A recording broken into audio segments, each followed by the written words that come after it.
morning everyone. I am here to review on the book The Story of My Life by Helen Keller.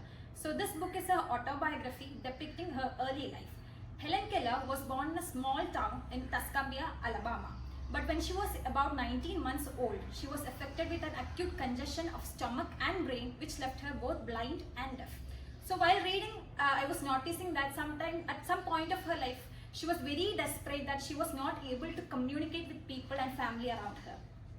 So everything changed suddenly in the March of 1887 with the arrival of her teacher, Anne Sullivan. And that day was marked as the most important day in the Helen's life in her autobiography. So it only shows that how Helen's life has changed with this teacher's arrival and how important is the teacher's role in her life. So the interesting fact was how we started speaking. Like we all started speaking by imitating what our parents are telling, right? But in the case of Helen, since she was blind and deaf at the same time, this natural way of imitating and speaking can't work.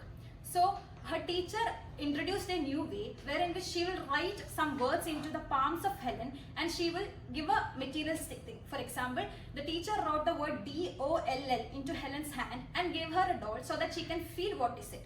So similarly, in the coming days, she learned many new words and she identified water as something that is cool running over her hands.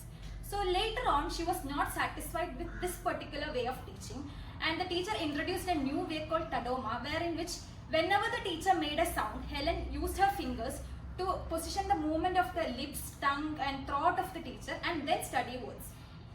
So she acquired knowledge, she learned, she earned a bachelor's degree later and she was always thankful for what the universe has given her.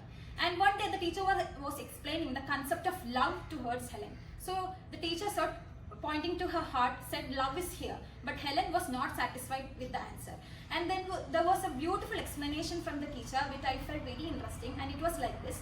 You know, you cannot touch the cloud, but you feel the rain and the coldness it pours into the warm earth after a sunny day. Likewise, you cannot touch love, but you feel the sweetness it pours into everything. So this lines was found very interesting to me. And later on, towards the end of the autobiography, she thanks everyone in her life who has completely changed her darkness into light. And this story is a story of perseverance and how one can overcome all the hurdles and obstacles in life. And I felt it truly motivating that a deaf and blind lady could reach so many heights. Thank you.